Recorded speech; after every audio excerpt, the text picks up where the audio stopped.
Well, for more on this story, we're joined by Raphaël Liogier, professor at the French Political Science Institute, Sciences Po's ex-campus International College of Philosophy. Thank you for being with us. Thank you. Thank you. Just to give our context for our viewers, Emmanuel Macron tried to stay above the fray since January when the bill was introduced. He only spoke on television once, and it was during a lunchtime news interview that didn't go very well. No, it didn't go very well. I think the strategy of Emmanuel Macron, and it's more specific now than before, than in 1917 when he was for the first time French president. It is 2017. Yeah, sorry, 2017. Sorry, it's to try to have some kind of a Gaulian. A Gaulian posture, like out of the crowd and doing things for the public interest and not for himself. Therefore, he doesn't want to intervene directly in the political... Yet he pointedly picks fights. Yes. He picked a fight over this. He picked a fight with the leader of one of the more moderate trade unions. Yes. In interview with journalists. And also, he knows that, in fact, he's not very good when he's in interaction with people, in direct interaction with people. So he tries to be just the one that talks when he's on his own and he's at peace and he's the only one to talk. He's very good at his exercise. That's the reason why he tried to do it on the news, on the noon news. Didn't work well, so he's trying to do it again. But he doesn't want to interact in real time with people because he knows that every time he has tried to do that, it didn't work very well. It could work on a rhetoric point of view because he's very good, but it doesn't work because he looks like he's not working on the empathy of the other people, and it's too obvious. So that's the reason why he tried to be like the guy that is outside of the political everyday scene. And so before I ask you what the perception will be, what can he say? What can he say in this? This isn't an interview. This is an address on national television, kind of a formal exercise. What can he say? I think, in fact, I think he will repeat in different ways what he already said in the noon interview. But maybe he will try to change little things. But he will say again that it's weird because that he's not a man of communication, but he's not working for himself because he doesn't want to be reelected. He will repeat that.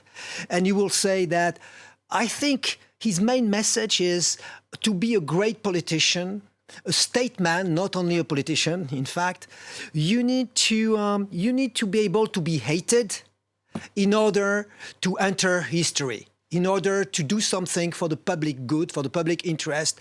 You mean beyond your own persons, and he wants to appear as to be the only one to be able to do that. And he knows that many French people at the moment that are not in the street are very sensible, are very sensitive to this kind of discourse.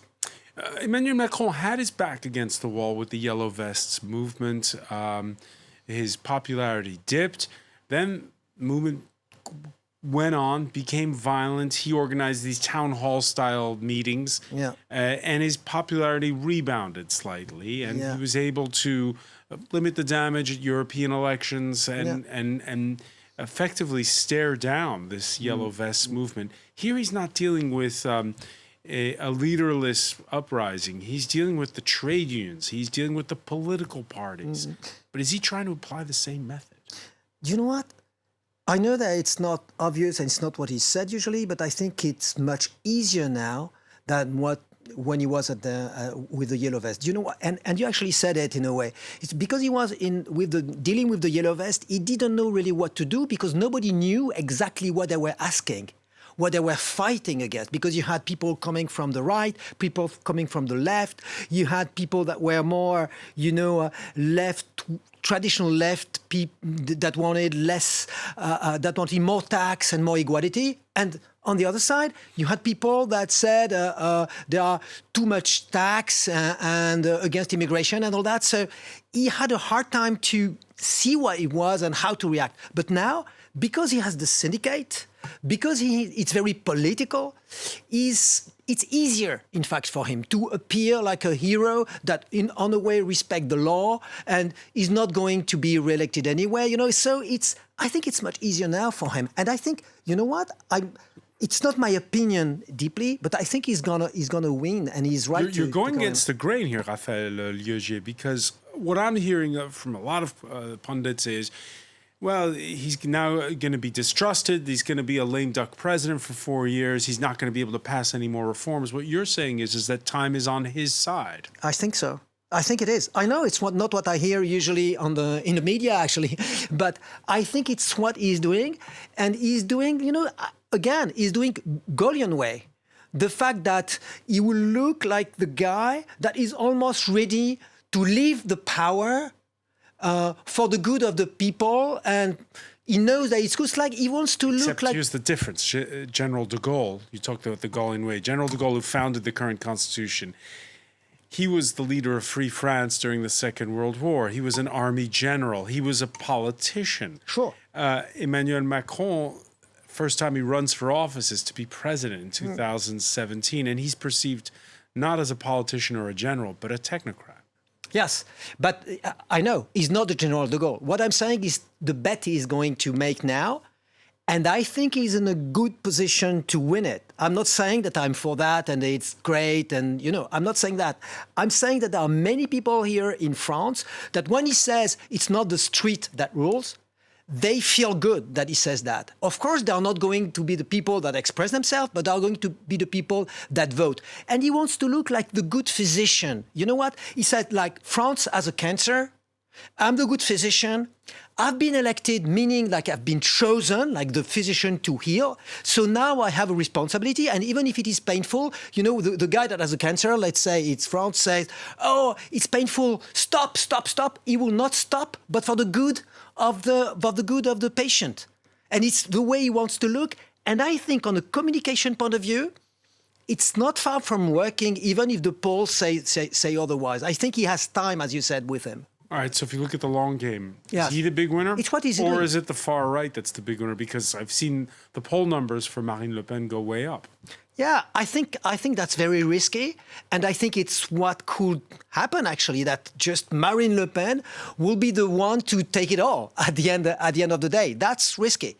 I'm just trying to tell you what is his bet, I think, and what he's trying to do.